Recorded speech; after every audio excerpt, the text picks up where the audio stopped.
Tuition. Welcome to Rawkuba. We're going to have a great talk. I'm going to interview Matt, anyone of our followers. Like, we have a lot of shared followers, and you might have seen me on Matt's show. Now Matt's on my show. So I'm excited to talk to you, Matt. How are you doing today? Doing great, man. How are you? I'm doing well myself. I'm doing very good. Good. Thanks for having me. So yeah, my pleasure, man. I'm excited to have you here. And I want to do something a little bit different. We're going to talk about raw foods. Of course, I'm Rawkuba, you're Raw Intuition. We're all about the raw foods. But for me, raw foods is like a base for all the other aspects of life. I know we've talked about that before too. Yep. So I'm going to ask you a little bit about your like content creator journey. Both of us are content creators, and I know a lot of people out there would love to do the same thing. And I know when I started, I never thought I would be one, and then it just naturally happened. So I'd love to hear how your journey started as well. So first off, can you tell the people what inspired you to start a raw food journey? Like, what got you on the raw food path? How does that look, and what did that bring to your life? Yeah, I also kind of got into this by accident. I grew up.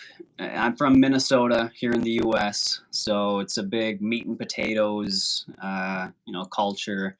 And so I grew up, standard American lifestyle and diet. Had a lot of health issues since pretty much the beginning.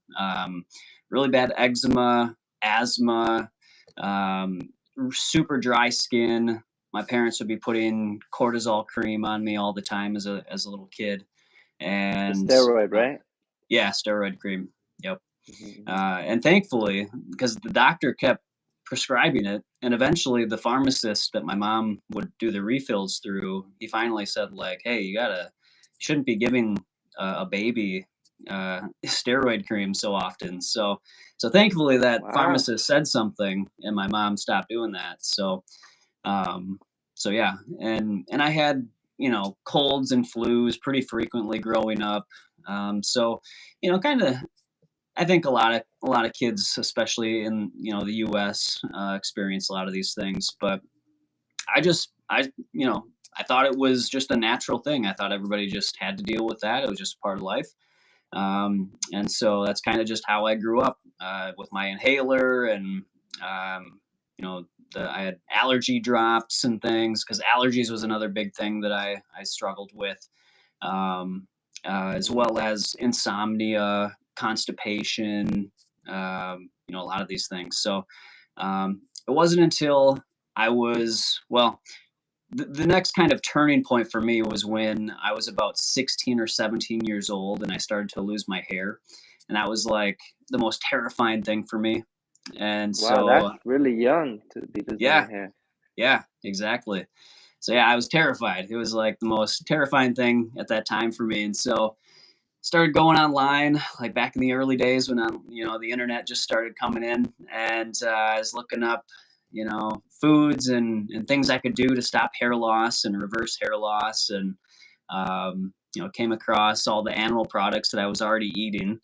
And then one thing I did see in there in a lot of these websites was spinach, because they said it was a high protein leafy green.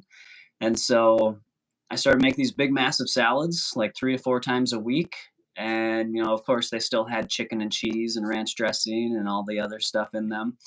But it got me started on a path of eating more vegetables. And so I think that was like the first stepping stone for me to really step into this lifestyle, which I had no plans of doing, or I didn't even know what it was way back then. But it started to, I think, recondition my microbiome and just, alter my taste buds for, finding pleasure in vegetables. And so it's funny, I think back to how I used to eat, and it's like, outside of, a few, like, I remember having cut up melons, like cantaloupe and watermelon in the fridge. But outside of that, like, I really didn't eat much fruit at all growing up, or vegetables, really. The vegetables that I would eat, they would come out of a can or out of a bag that you would microwave or something. And so, not the highest quality. And so when I started eating these big salads and starting kind of enjoying the taste of vegetables, it's kind of nice. And I always like to seek out things to be healthy. Like I always was looking for, the like vitamin waters and Gatorade because they promoted the vitamins and minerals that they had in them. And I would look for wheat bread instead of white bread and things like that. And so I was always kind of in the mindset of I want to be healthy, right? I just didn't understand what that took. And so, yeah, as I was again looking for uh, ways to reverse my hair loss, that was kind of the main pushing factor. There was a few other things, but that was the main thing. So I was always You're looking like for things. got like skin issues, asthma, all this stuff, but you're like, my hair, no, now Yeah, we gotta do something. exactly, exactly. 'Cause I think I really enjoyed styling my hair growing up, and like the girls would always want to mess it up and things, and so it was kind of like I kind of felt like that was a part of why people liked me, right? Like especially girls. So I was really uh, stressing about losing that because it's kind of like losing a part of who I was, and so um, yeah, so that was always kind of the pushing thing. And the thing is with my skin too, I did have a lot of skin issues, acne and things, and I would always constantly have a bottle or a little container of like pimple cream or acne cream that I would constantly just like all day I would just be putting it on. um, and so yeah, so I was dealing with a lot of these things, and eventually when I was about 24 years old, I came across a radio program that was talking about juice fasting. And so I started, and actually just a couple of weeks before that, my brother had given me a juicer, a Jack LaLanne centrifugal juicer that he had received that he wasn't using. And so, the synchronicity just lined up in a way that, That I was was that like, was my first juicer from my sister actually too. really? Wow, that's Jack cool. LaLanne. Yeah. Yep. So yeah, I went out to the grocery store, picked up a bunch of fruits and vegetables, started juicing. I planned on just doing like 2 days, like over the weekend, 2 or 3 days, and I ended up feeling so good at Of that just third. juice. Yeah, just juice. It Hmm. was like apples, carrots, ginger, celery, lemon. Is like pretty basic stuff, and so I felt really good. Like my skin was already like looking better. I was sleeping better already just after a few days. And so my energy was so much better. And so I kept going. I just went kind of took it day by day. I'm going 10 days and I had lost weight. I was again sleeping better. My energy was better. My skin looked much better. So I was just like blown away. And one of the things that I always mention is that maybe the biggest thing that I noticed was the mental shift that I experienced Hmm. after those 10 days.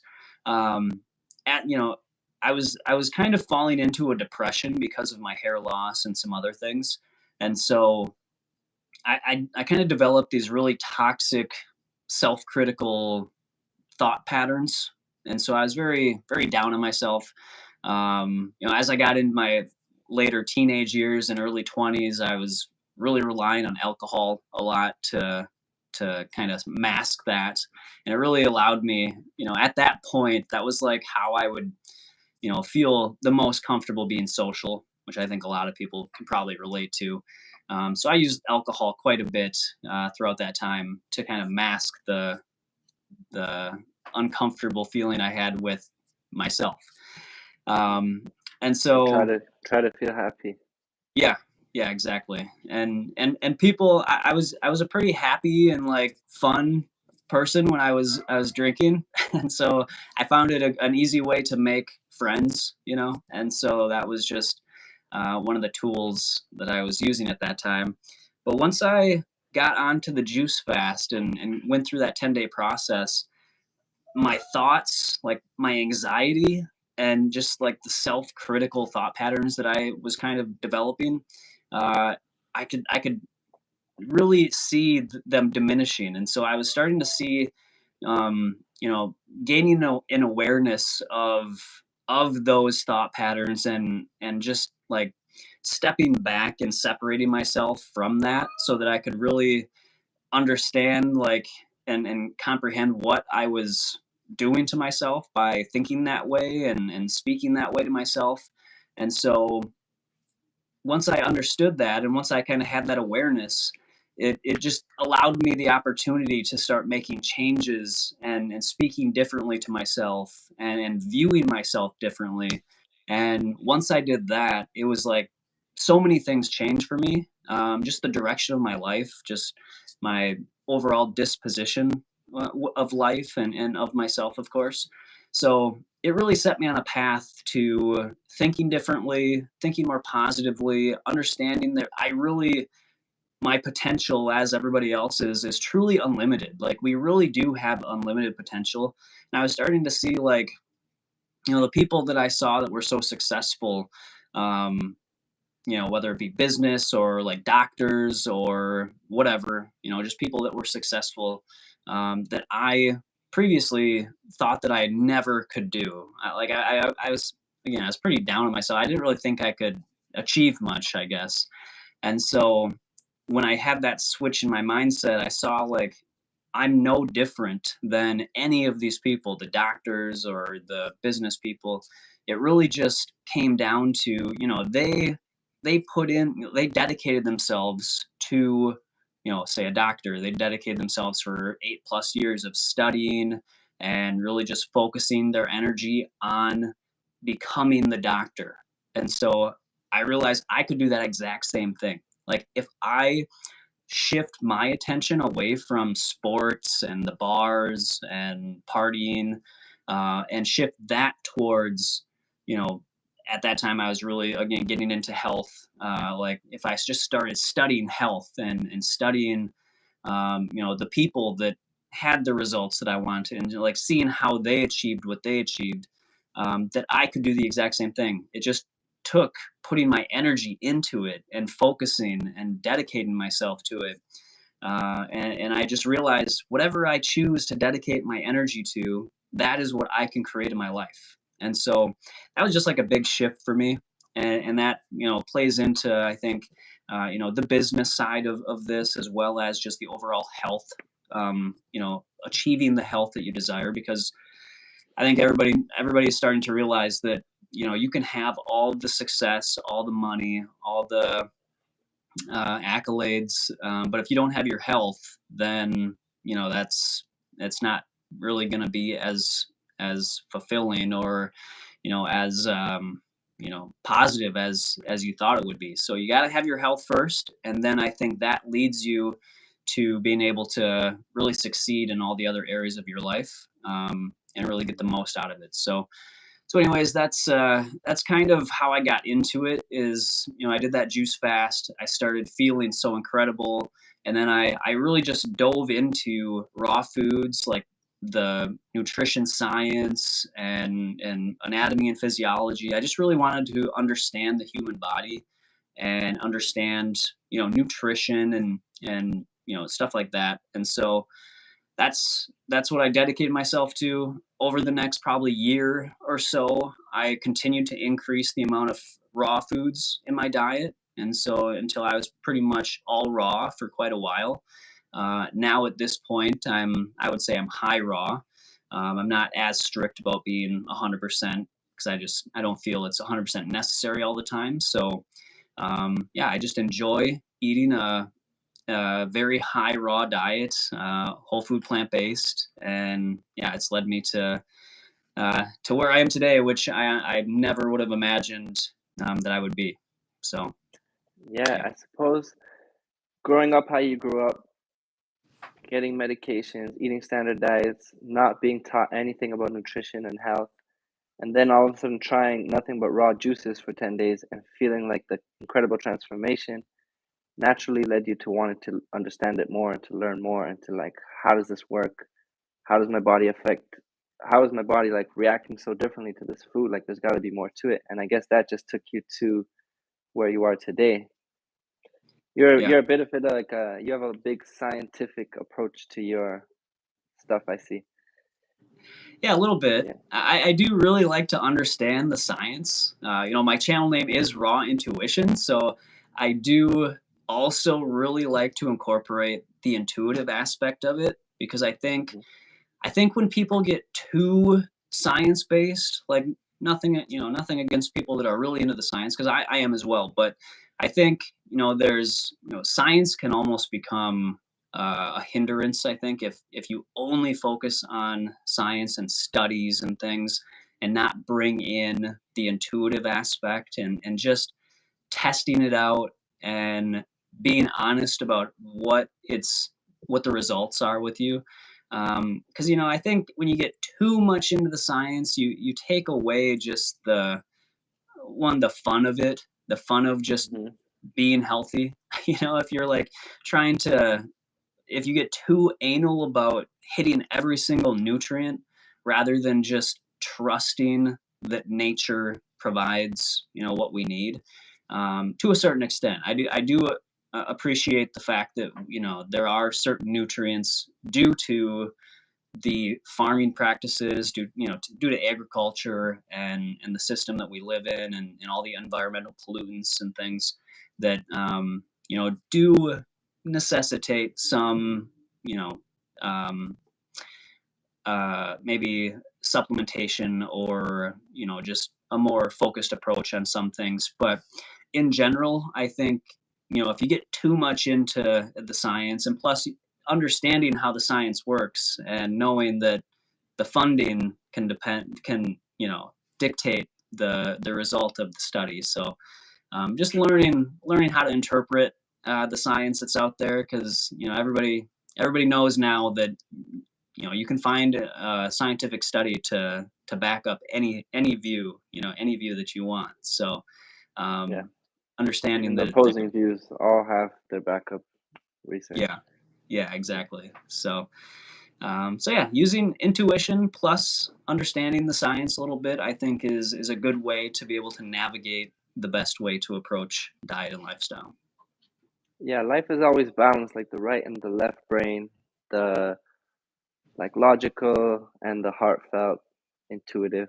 You Yeah, got to kind of balance it. So if you understand the science but not stress it too much and tap into your intuition, you can like fuse those worlds, and you'll know intuitively that that green powder probably has that vitamin that I need, but yeah, I'm not like looking for that specific vitamin in the capsule or whatever because the science told me. You know what I mean? yeah, Yeah, so 100%. it makes a lot of sense. I really like that vibe. It's a good balanced approach. I Cool. was curious, you mentioned your juice fast, and I know a lot of people when they get on juice or raw foods or any kind of cleanse, they start feeling like symptoms. They might feel bad. And I've met a lot of people in my life who are like, oh, I did 3 days of juice, or I did 3 days of watermelon, or I did 3 days of this, but I couldn't do it because my stomach or this or that, and they had to stop. And I know that's a cleansing reaction, but most people don't understand that. Yeah. Did you not experience that? Because you said you felt so good after 2 days, you kept going. Did you experience any like negative symptoms, side effects, or was it all joy and bliss? I had a little bit of fatigue, like I was a little tired here and there, and I had maybe like a little bit of a headache here and there, but it was honestly, it was pretty smooth. Um, as I said, when I was like 16 or 17, I started making these big, massive salads. And I Mm, think that's one of the things that made my transition into this lifestyle extremely smooth, because I already was starting to get in all of the fiber and the phytonutrients and all these different plant compounds that readjusted my microbiome, that I think most people, when they get into this lifestyle or they go on a juice fast, they go from, McDonald's to a juice fast, and so that is why I think most people struggle. They mm, have some of those detox reactions, whereas I was kind of prepping myself before that juice fast unknowingly by eating these big salads multiple times a week, and just looking for little things I could do to make myself healthier even before I got into that. So I think it was my thought on that is that it was the big salads that I was continually eating like years before I got into the juice fast. okay, so would you recommend people transition before they get like into a fully raw or a high raw or even any kind of cleanse or diet like that? What do you recommend? How do you recommend someone start? Say they're eating McDonald's regularly, meat and potatoes with their family, like a standard diet, American or whatever their culture is. How would Yeah. they get started? Yeah, that's a great question. It it does depend on the person. So it's going to be different for each person depending on where they're coming from and their health and diet status at that point. Um, for a lot of people, I think just starting off with fruit for breakfast is a good way, even if you don't change anything else. This is how but after that juice fast, for me, this is what worked for me. And again, I was already eating the salads, but um, I started off with just switching my breakfast to fruit, getting something hydrating, because I realized how important the hydration was for both my, just my energy levels as well as how I was thinking. And so I think starting the day off with something hydrating is super important. And then, as I got comfortable with the fruit for breakfast, I started shifting my next meal, which was lunch. And so then I started having a big salad for lunch, and then I would have my regular dinner, for dinner. And so I would do that for a while. And then once I felt good with fruit for breakfast, salad for lunch, and my regular dinner, then I switched fruit for breakfast, salad for lunch, or side salad with my regular dinner. Right. And so Mm, over time, that side salad continued to grow, and the regular food that I was eating continued to get smaller. And then I started feeling like I needed something a little more. So then I switched. I went from fruit for breakfast and then fruit for lunch as well. And then a bigger salad for dinner with whatever else. So it was a mm, smooth transition, like over a year's time of kind of just adjusting and gradually working my way into it.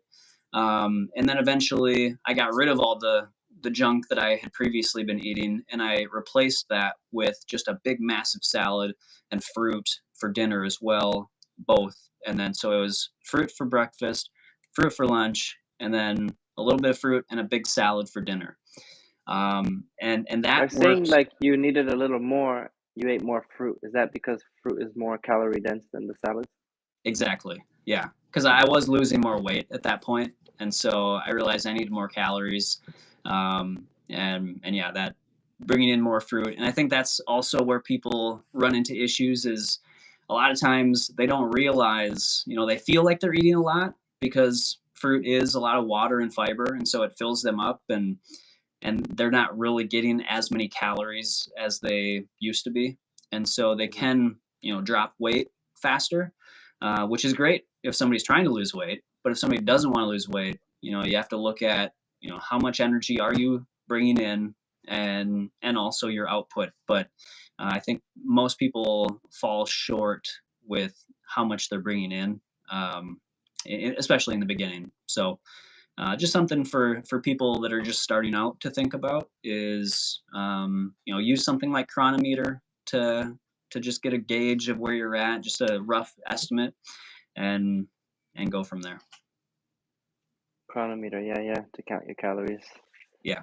Yeah, I think your approach is really sustainable and really smooth. Like that was a great approach. I will, I think one day I'll clip that part of how you explained how you started with the fruit breakfast and you got the salad for lunch and then side salad for dinner and then that basically evolved. I think that's a really good approach that a lot of beginners can learn from. Yeah, thanks. Mm, And some people do like to just jump 100% right in right away, right? For people that I've worked with, the way that I did it tends to work better long term. There are a lot of people that will jump in full board, 100% raw, like all fruit right away, and they do okay for maybe a little bit, but then they kind of bounce back, and they kind of fall off, and a lot of times the people that I see doing that don't last long term. So mhm. that's also why I do recommend that you kind of ease into it and get comfortable, and as you're doing that, study, study people, study the people that are successful long term. And then also, for me, I love like reading PubMed articles on different topics that I'm interested in. So if there's something you're interested in, like if you want to learn more about, the microbiome or brain health or, liver health or whatever it is, go on to PubMed. And for me, I think PubMed a way better learning tool than going on just Google and looking up, blog posts and different articles. Because a lot of times, it's going to be good sometimes. It's going to have good information sometimes when you just Google something, but I think the best way to get a really good understanding of any topic is to look up the research articles that are out there, because they just explain much more in depth on that topic. So for me, it's much more beneficial to use PubMed to search. And these are like scientific. Yeah, it's research studies and papers like that. So it's pretty legit. Yeah. Yep. Yeah, awesome. Now I'm curious, you said all this things about your journey, how you started, how you transitioned, and that you never expected to be where you are today. Can you tell us where you are today with raw intuition? How did that come about? And what motivated you to share your journey online? Yeah, so what motivated me to start sharing online was actually a video that I saw from John Kohler and Durian Rider way back in the day. And Together in one video? Yeah, together in one video. And I think they might have been at Woodstock Fruit Fest. And they were talking about how it's a responsibility for those of us that understand the true benefits of this lifestyle to start sharing it and to create a YouTube channel and start sharing your experience on this lifestyle so that other people can learn about it and experience it too. And so that's like one of the things that stick out in my mind as far as remembering back to what really pushed me to start my YouTube channel. Because I was not, like a public speaker ever in my life. I was terrified of public speaking. And so I wasn't really one to really do something like YouTube or anything.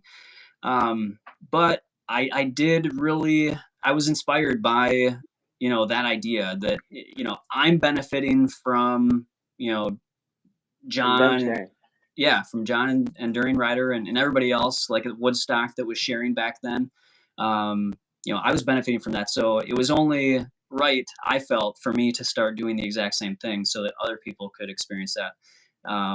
And so that was one of the things that pushed me to start my YouTube channel. And back then it was Small Steps to Success was my first YouTube channel. And so then after a few years, when I felt like, okay, like I'm starting to understand this pretty well. I feel like I can explain it to people, and I wanted to make it more official. So then I started Raw Intuition.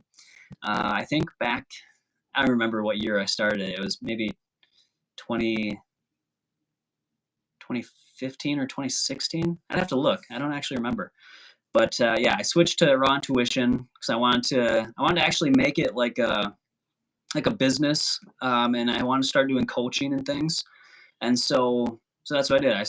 I came up with the Raw Intuition name and filed it as a business, and I started doing classes at local co-ops and health food stores around Minnesota here. In-person classes. Yeah, in-person classes. Yeah, uncooking classes. I would show them how to make some fancy raw food dishes, and at the same time, because I've always been one to I like to teach people, and I don't just want to show them how to make a recipe. I want them to understand why it's beneficial to eat the recipe and eat whole plant foods. So I always made my classes a blend of the food and showing them how to make these recipes, but also like a pretty in-depth informational session on on, why raw food, the benefits of eating fresh fruits and vegetables, enzymes and hydration and all that stuff. So yeah, and I got such great feedback on those classes, that it just inspired me to keep going even further. And yeah, so that's where I started. I started with teaching the classes. I mean, I went down to, okay, so also in the beginning, before I started my classes, and when I realized I wanted to teach people, I wanted to get some more in-depth training. So first I went down to, well, first I got to get all this straight. First I did my detoxification specialist level 1 certification through Dr. Robert Morse, at home. And I loved that. And then between that and I went down to Florida to do level 2 and get certified down there with him. Before I went down there, I went to Atlanta and I did a 3-week raw food chef and raw food educator certification course at the Graph Academy of Raw Food Education, is what it was called back then. I know they changed the name now. I can't recall what it is, but it was a great. It was one of the best experiences that I can remember ever having. And that was actually the first time I shaved my head. I shaved my head right before going down to Atlanta, because I was like, well, because I was like contemplating, should I shave my head or not? Because I was so tired of dealing with my hair, that I just, that was one of the other things where the juice fast cleared up my mind, to see that that was something I needed to change if I really wanted to take a step forward. Was, I have to get over this hair thing because it consumed me. And so I shaved my head and went down to Atlanta for 3 weeks. And I was like, it was like a rebirth. And Like a renewal of your spirit. yes. And so yeah, but it was an amazing experience. So yeah, that's what I started off with, was getting a little more in-depth education. So I did the Dr. Morse certification, as well as this raw food chef and educator certification course. And that gave me the confidence to start teaching the classes. So then I started teaching the classes, and then I started getting, all this great feedback. And, then I started really trying to get more into YouTube and put out consistent content. And yeah, and really YouTube was one of the best things. That was the other thing that, really kind of pushed me to do YouTube more, was because I realized that I wasn't a great public speaker and I just was not comfortable. I was honestly kind of terrified of it. And so using YouTube as a way to improve my communication skills was what I was also using it for. So one, I wanted to really just share my experience to allow other people to be exposed to this information, but also I wanted to develop my communication skills. And so I used YouTube to learn how to speak better and how to present better, and just get more comfortable with that.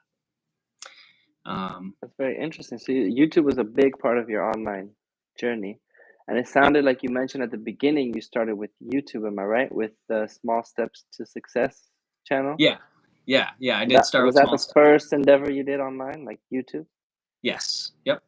Other than Facebook, I would just posts on Facebook. I would never do like video or anything, but I would like post my thoughts on Facebook. But then I got kind of over Facebook, and then I switched to wanting to do more like public speaking type stuff, or just presenting. So YouTube was huge for me in so many ways, and yeah, so it really benefited me. And today, would you say YouTube is still like your primary platform, or how does it look like today? Yeah, YouTube and Instagram. YouTube is what I would love to use the most. I actually use Instagram a little bit more right now, just because it's easier.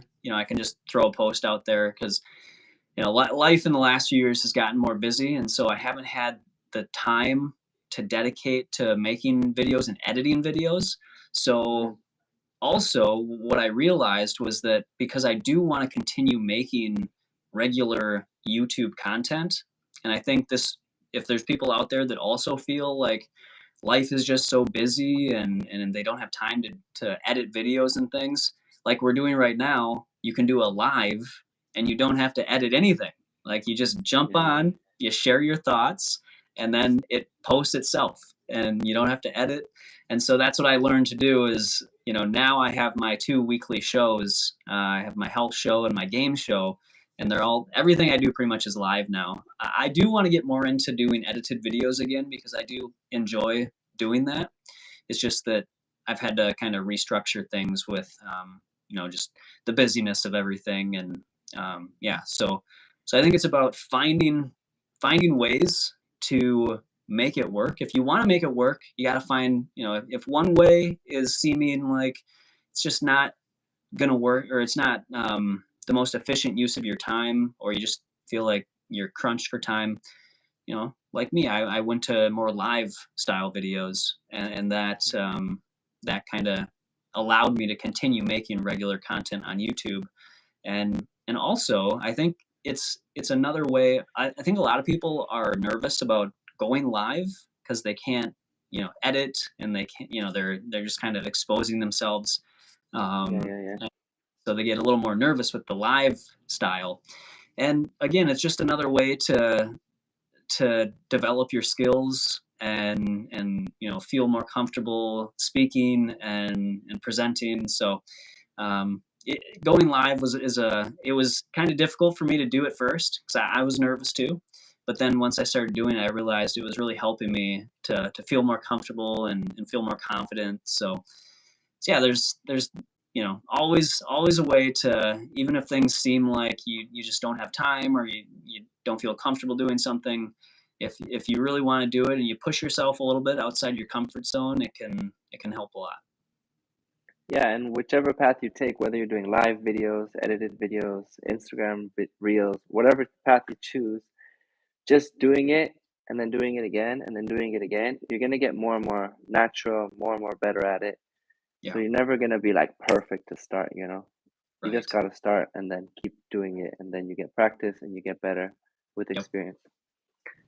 Yeah, totally. that's interesting because with contentpreneurs and Ted Carr, as you know, I work with Ted Carr and Yeah, contentpreneurs, and myself personally, we're all getting in the direction right now of like using YouTube more. We're gonna grow our YouTube with entrepreneurs, and then myself personally too. I just feel intuitively called to like put more effort in YouTube because I didn't put that much love. Like you said, Instagram's easy.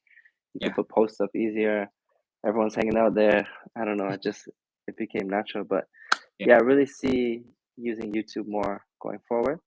Me too. I Yeah, think it's a cool platform because, especially like you said, you do a lot of educational stuff, and people are searching for stuff on YouTube like a search engine, and you can find educational stuff and value from whenever you posted it. Like it's always there. Whereas yeah, Instagram and TikTok is like fast. It's like cool today, tomorrow is dead. yeah, Whereas YouTube is like everlasting. So it's really good. yeah. Yeah. So I wanted to ask you about your audience. Like how did you grow your audience initially? How did you like attract people to your channel and grow your audience? Yeah, so for me, it was not an easy thing to do to grow my audience. It didn't happen like overnight. It didn't happen fast, and I still, I'm on YouTube. I'm still, I've got uh, like 10,500 subscribers. I wish, my channel would grow a little faster, but I again, so for me, I look at it. I don't get discouraged by that because that I do see other people out there that start their channels and they're at like 60,000 within a couple of years, and I'm just like, all right. But I don't get discouraged by that because for me, it's it is about growing my following, but it's also still about developing my understanding of what I teach and developing just better ways of educating people. So I look at it as I'm looking at it in terms of the long game, where I understand that the longer I'm in this, the better I'm going to be able to teach people, the better I'm going to be able to, create products that are going to be valuable to people. That's one thing that I see is people that don't see the results right away.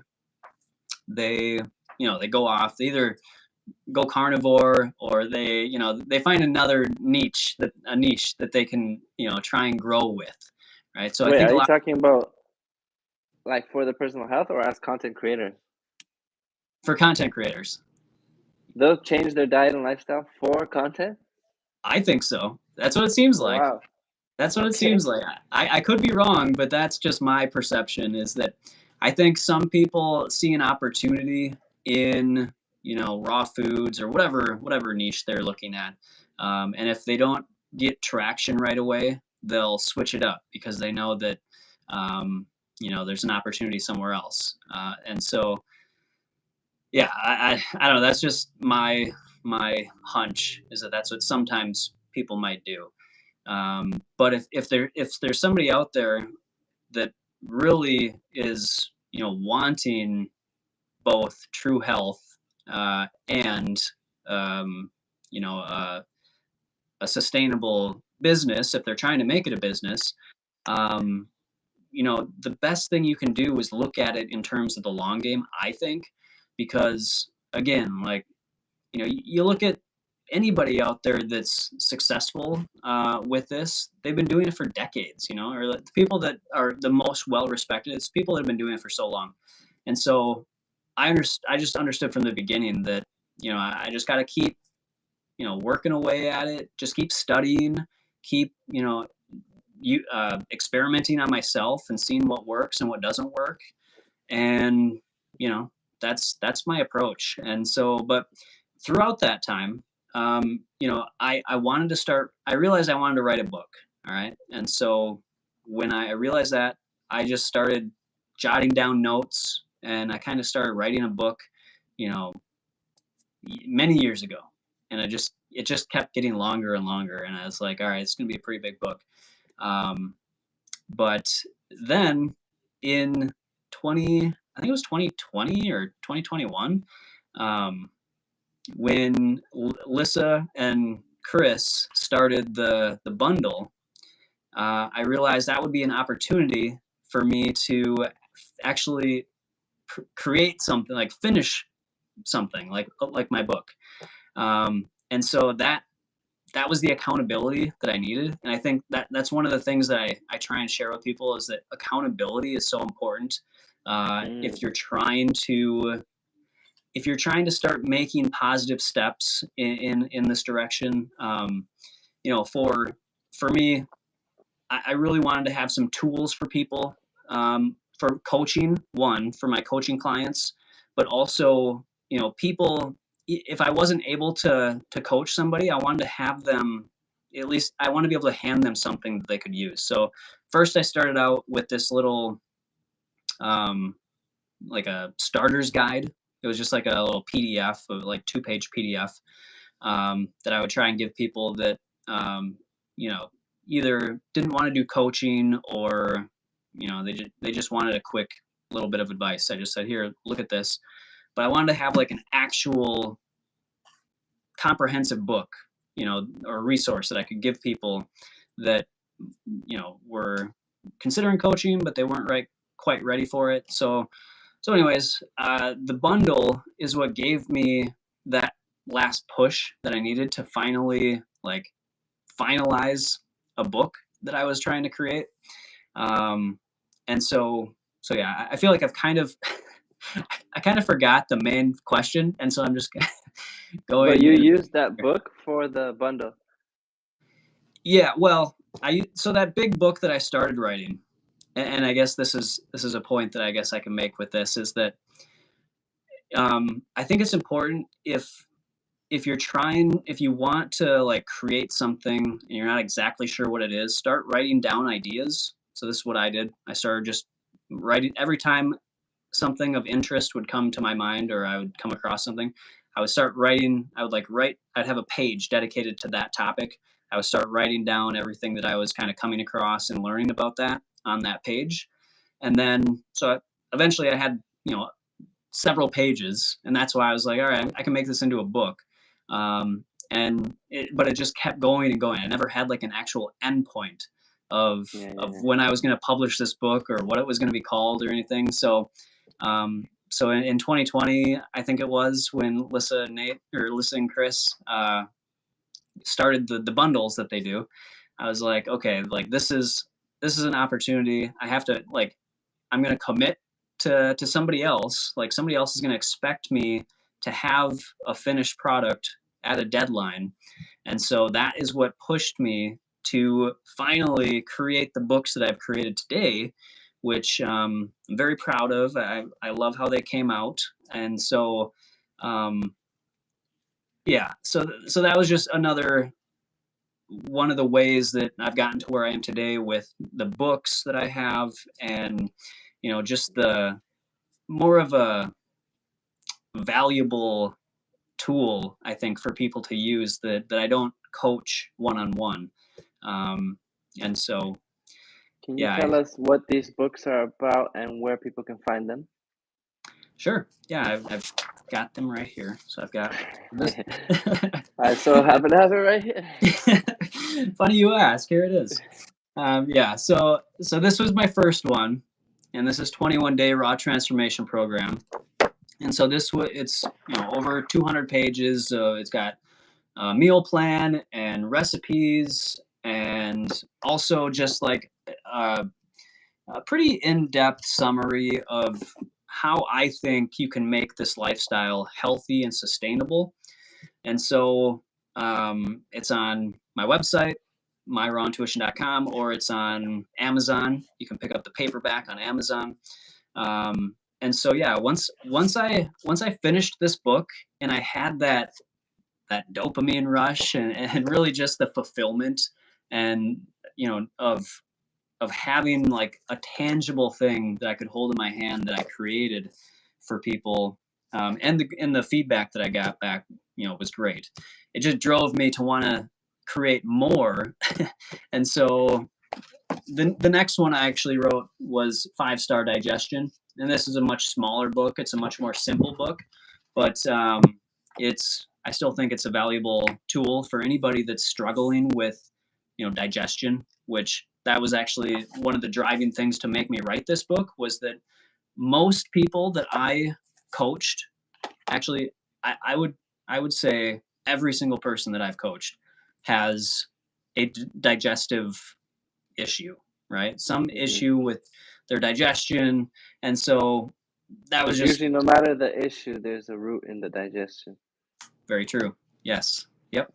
And so I wanted to, kind of summarize most of the things that I see people kind of running into issues with, because a lot of people just look at the diet, but there's also other lifestyle factors and other environmental factors that a lot of people don't realize are affecting their digestion. And so I just wanted to make a nice little concise book to give people an idea of a full picture of things to consider. And then I wrote 5-Star Salad Revolution.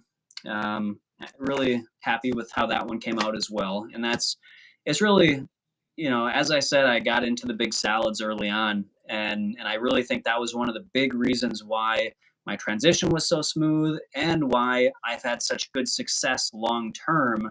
Never had any teeth issues, never had digestive issues, don't have cravings.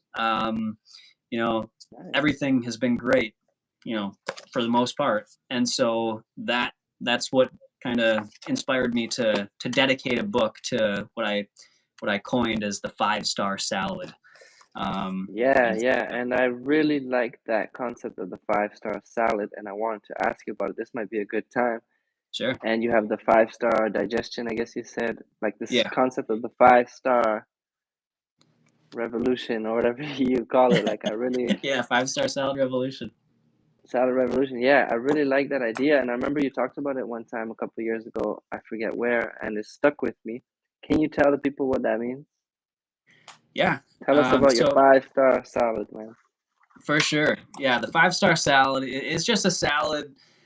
As I was getting into into like teaching people about this lifestyle, I realized so many people had, pretty subpar relationships with greens. I just noticed a lot of people were so focused on fruit, and I'm a big fruit guy. I love fruit, of course, but I think the greens are so important.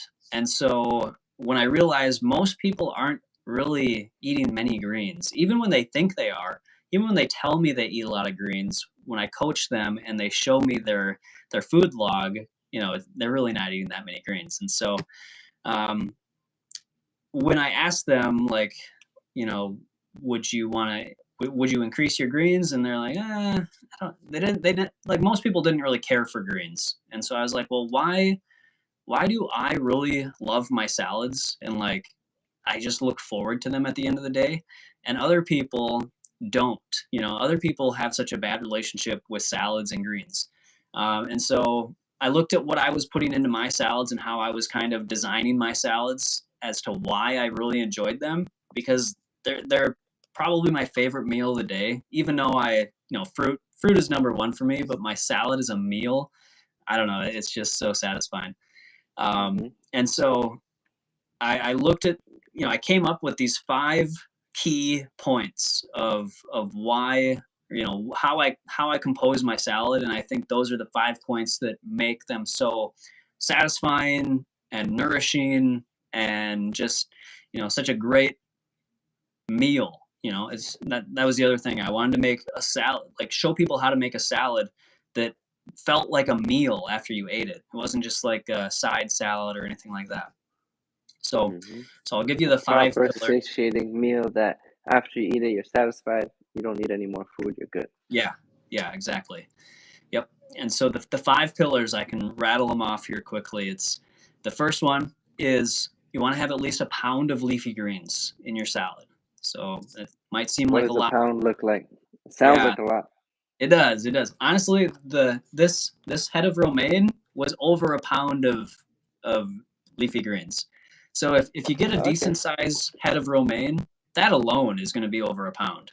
So it's really not as much as you think, especially, you chop it up, it's not that much. So, yeah. So like a head of romaine or green leaf lettuce, a lot of times will be pretty close to a pound. And then, so if that's a little too much for some people, which I know people tell me that they're like, I can't eat that big of a salad right now. So you work your way up to it if you are desiring to achieve the 5-star salad status. All right, so you can work your way up over time. The second the second pillar is to have at least a little bit of a cruciferous vegetable, like a cruciferous leafy green, like kale, collards, bok choy, arugula, something like that. I think it brings in some additional, beneficial nutrients. Arugula counts. Yeah, arugula is cruciferous. Yeah. So, yeah. Is cabbage cruciferous? Yep. Yeah. Yes. Yep. And then how about broccoli? Can you use that? You could use that. Yeah. Yeah, for sure. Okay. So yeah, I think not only does it bring in the additional nutritional benefits, but also they're a little more calorie dense of a green, and so they have a little more of a substantial feeling when you're eating it. So when you have kale in your salad or whatever, and it doesn't have to be a ton. It can just be a little bit. It just feels more hearty, I think, and so that's why I recommend putting in a little bit of that. And then the third pillar is to have one fresh herb. So have some cilantro or parsley or dill or basil. Just chop up a little of that, put that in there. It gives it a nice flavor and again, some additional nutrients and antioxidants. And then the fourth pillar is to have 5 different colors, at least 5 different colors in your salad. So the colors are representing the polyphenols and the other flavonoids and carotenoids, all these different phytochemicals that are so important. And this is actually a main part of the new book that I'm writing right now. The colors in the food, so key in instructing our genetic makeup and instructing our, our metabolic pathways and the just the inflammatory state in the body. The colors are so key to getting to the health that we want. So having at least 5 different colors in the salad, I think, is a great way to go. It gives you variety, but also, again, gives you those powerful phytochemicals that are so health protective and longevity promoting. So And beyond then, green, we're talking red, orange, yellow, purple, purple. blue, black, white, brown. There's a whole rainbow of different colors that you can fit in. So yeah, some people think white, like onions or mushrooms, or daikon radish or something. They're like, it's white. Some people are down on white foods, but they actually have some good benefits too. So I think it's good to not only choose red onion. Choose some white onion or yellow onion. Switch it up, because you're getting in, each one of these colors is representing a different phytochemical that has different biological effects in the body. So, I've heard some people say, red onion has more of this phytonutrient, so there's no reason to ever have white onion. I don't think that's true. I think you want to switch it up, because again, they each have their own benefits. Mm-hmm. So yeah, and then the final and fifth pillar is to top your salad with a whole food, plant-based, homemade dressing. I've got this one. I think there's 21 different salad dressing recipes. This one I think has 22 different salad dressing recipes, and they're all whole food, plant-based, no oil, nut and seed based for the most part. There's some no fat dressings, but I prefer to have a nice fatty dressing on my salad. So I use nuts or seeds and blend that up with some lemon and some herbs. I thought you were going to say avocado, but also the nuts and seeds. You could do avocado too. I do that sometimes. I'll just put on a half of an avocado with some lemon juice and maybe some red pepper flakes or something. Mix that around, and that can be a dressing too, as long as it's not like a bottled.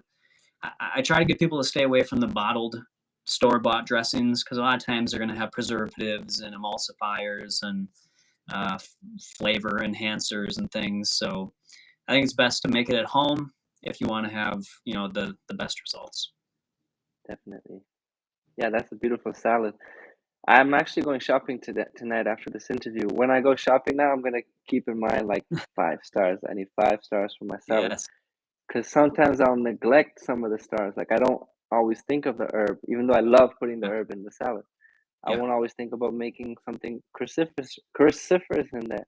Yep. I do always have greens and I do always have color, but I didn't think about having 4 colors. Sometimes I might only have 2 or 3. So it's good to keep in mind when we're shopping, 5 stars for the salad. Yeah, and that's one of the nice compliments that I've received from people, is that they say pretty much just what you said. It gives them more like purpose when they're grocery shopping, or like more direction. Gives you direction. More direction, and so they. So I'm glad that it's helpful for people in that way. Yeah, that 5-star salad. Like think about how robust your microbiome will be if you eat that every day. Yeah, and I've been eating that. Really I've been eating that. For people. I would say 99% of my dinners over the last decade, at least, have been one of these salads. Beautiful. Yeah. Yeah. Okay, I noticed we're getting on to the hour. Before we go, I wanted to ask you, what are your future plans for Raw Intuition? I know you mentioned a book coming up. Can you talk a little bit about that before we close off? Yeah. So the book I'm writing right now is going to be called 5-Star Weight Loss, because weight is something that it's always something that clients or just people I see online are interested in. So always. Yeah. Big one. Yep. So I've got my own way that I like to teach people on how to maintain a healthy weight and achieve the health that you desire, the body that you desire, in a very healthy and sustainable way. And so that's what this new book is going to be about. Again, a lot of it, not one of the main points of it is going to be, the colors and eating, in a way that's hydrating, because hydration is, something I think the majority of people out there are deficient in, is they're dehydrated, eating a lot of cooked foods and dry foods and processed foods. So focusing on wet foods is what I call them. Wet foods is, and that means, for example, if you like nuts and seeds, I recommend, like I do, to put them into a salad dressing that is, water based, or, you could put like any juice. If, I know some people like to use juice as their base instead of water for dressings and things.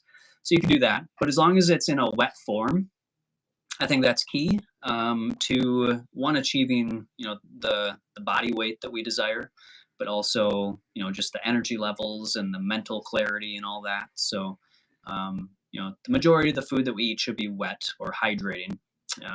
Yeah. So that's where that book is going. I'm still working on coming up with everything that's going to be in there, but there's that. And then I'm also, focusing on my health show and my game show. I really, if I could, the game show would be like the thing that I do. Like I Dude, love, that's so fun. The game yeah, show.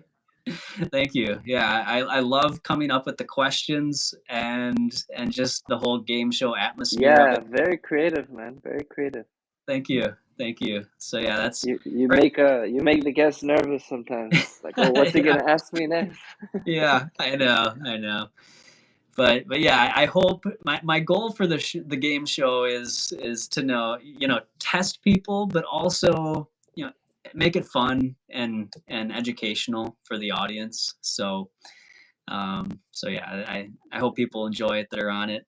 And but yeah, so that's kind of what I'm focusing on right now, and in addition to the book that I'm writing, as well as, I do intend to start up a group coaching program eventually here.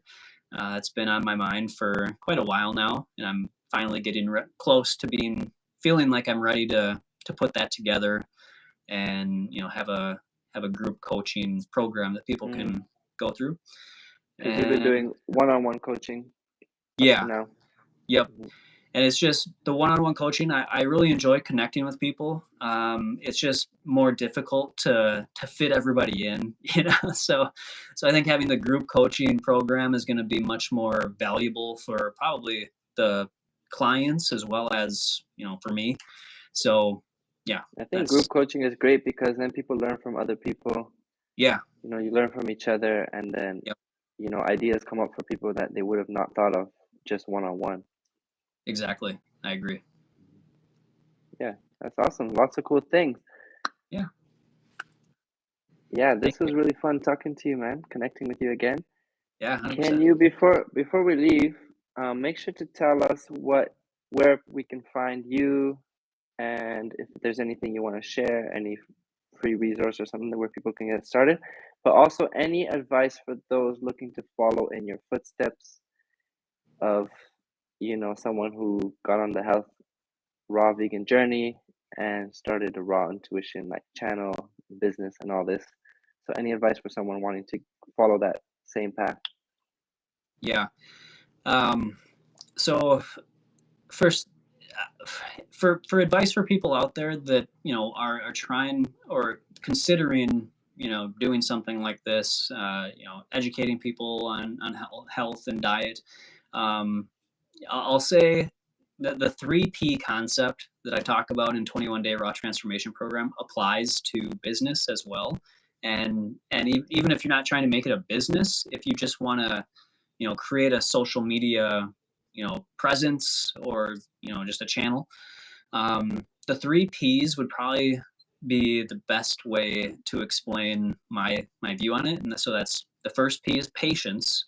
I think patience is absolutely critical. I think everybody wants results right now, and they want, the followers and the income and the wisdom and the knowledge, the success, like tomorrow or next week or even next Yeah. year, right? It takes time to develop your understanding, to develop your style, to develop your, you'll get your own results, right? So don't be too impatient when it comes to, whether you're trying to gain a following online.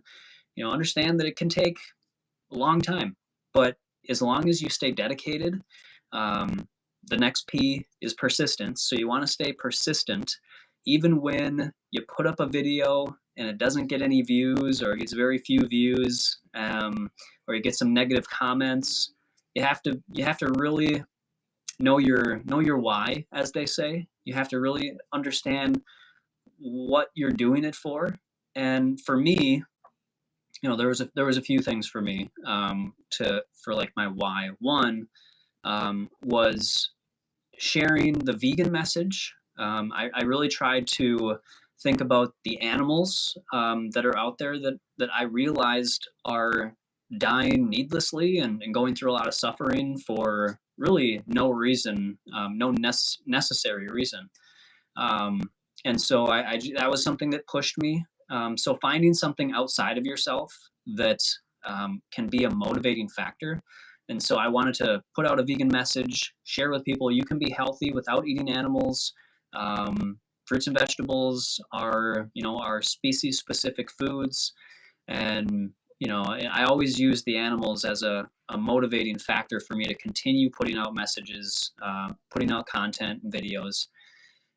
And then also, my own motivating factor for myself was that I, you know, I don't want to, live my life working for somebody else for something that I'm not passionate about. Like, I feel like I have found my passion in, educating people about, raw fruits and vegetables, and just healthy, whole food, plant-based dieting, and just living a holistic lifestyle. And I like, you know, I've always liked educating people about things, like even before I got into this, but now it gives me so much more purpose, and I see the results from people that I've helped, and that feels really good to see that, I've given somebody something valuable, that has been able to change their life. And so finding something outside of yourself, also finding out something inside of yourself that is something that can drive you, and keep you being persistent, even when things aren't, necessarily going the way that you had hoped. All right. And then the last one is practicality. And it's very similar to being persistent, and understanding that it's not always going to be, it's not always going to go up. Everything goes up and down. You just got to keep the trend going up. And so being practical is another thing, not expecting everything to happen next year, or next month, or tomorrow. So understand that if you're passionate about something, you want to really be successful with it, you got to play the long game, and you have to stay patient, persistent, and practical in your approach. Because if you don't, it's easy to get discouraged and get negative. And with that, also, just a side note, surround yourself with positive people. Build a team around you, like Kuba's done, that is positive, that is, hopefully, has knowledge and skills that you don't yet have, that you can learn from them. So you want to surround yourself with people that are, that have valuable information that can help you, and you also can help them with something. But really, it doesn't need to be a relationship that depends on, exchanging something other than your good energy and your good motivation and your support. So even if it's not somebody that's super knowledgeable in something that you're wanting to know, as long as they're supportive, they're motivating for you, they give you that good energy, I think that's important too. So make yourself, put yourself in the right environments is another key part of that, which is the people you're around, the content you consume online, the content you consume not online, the music you listen to, all that stuff. So all the things that you're taking in, just do your best to analyze, to see if that's allowing you, or if that's pushing you, or if that's motivating you or benefiting you in the long run, right? And if not, make some adjustments. But yeah, so that's kind of how I have approached it, is, having the patience as best as I can, even though I myself get impatient sometimes and I get frustrated and wish that, my channel grew faster. But again, I think when you find the thing that is truly your thing, right? I think that's when you start to take off.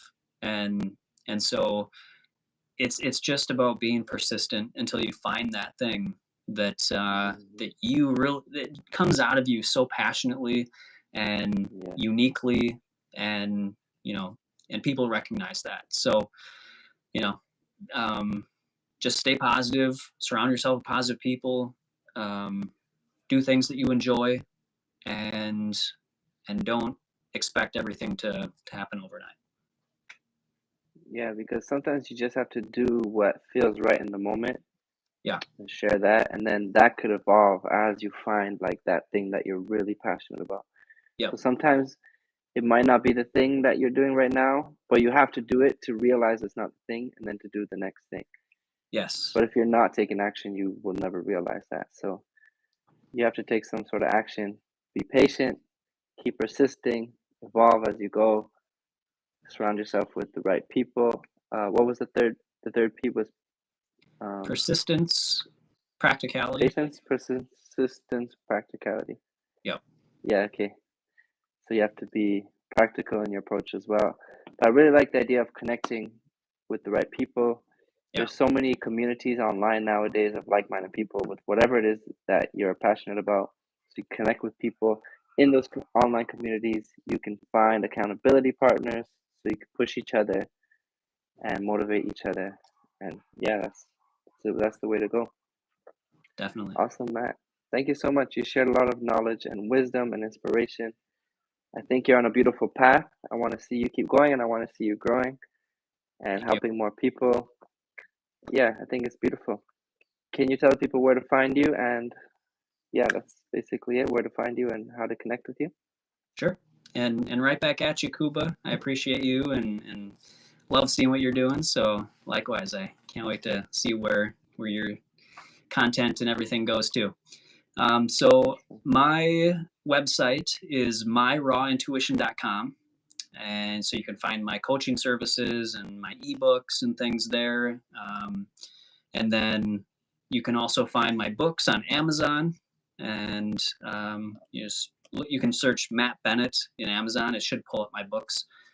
And then, yeah, YouTube and Instagram. My handle is Raw Intuition. So that's where you can find me. I do have a newsletter that you can sign up for on my website. So if you want to kind of stay in touch that way, I would be happy to have you on my newsletter list. And I try to send things out, somewhat regularly, but sometimes I go through stretches where I don't put anything out. But so I won't. What kind of things do you put out? Well, I put out, I go through,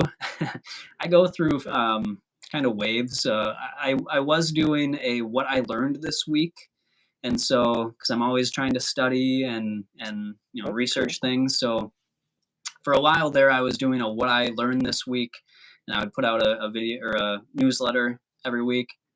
I kind of got burnt out doing that, so it's You're kind like, of I don't feel like learning this week.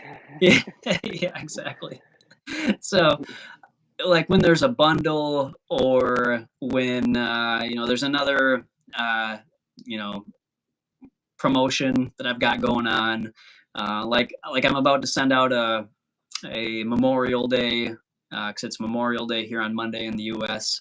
So I'll send out a Memorial Day newsletter with some promotions and things. But yeah, just updates on kind of what I'm doing, and then I do want to get back into more like what I learned this week type of newsletters, where I'm giving out specific little tidbits of knowledge for people that can be helpful. So yeah, that's kind of what I try and do. Okay, awesome. I'll put your links below after I post. After this gets posted, I'll edit it Cool. because it's gonna post after the live, and Yeah. I have to go back and edit it. Yeah. Right. Okay, awesome. It was really cool connecting with you again, like always, Matt. Likewise. And yeah, I wish you a beautiful weekend and see you soon. Thank you so We'll be much. connected. Yeah, Definitely. much love, brother. All right. Much love. All right, peace out.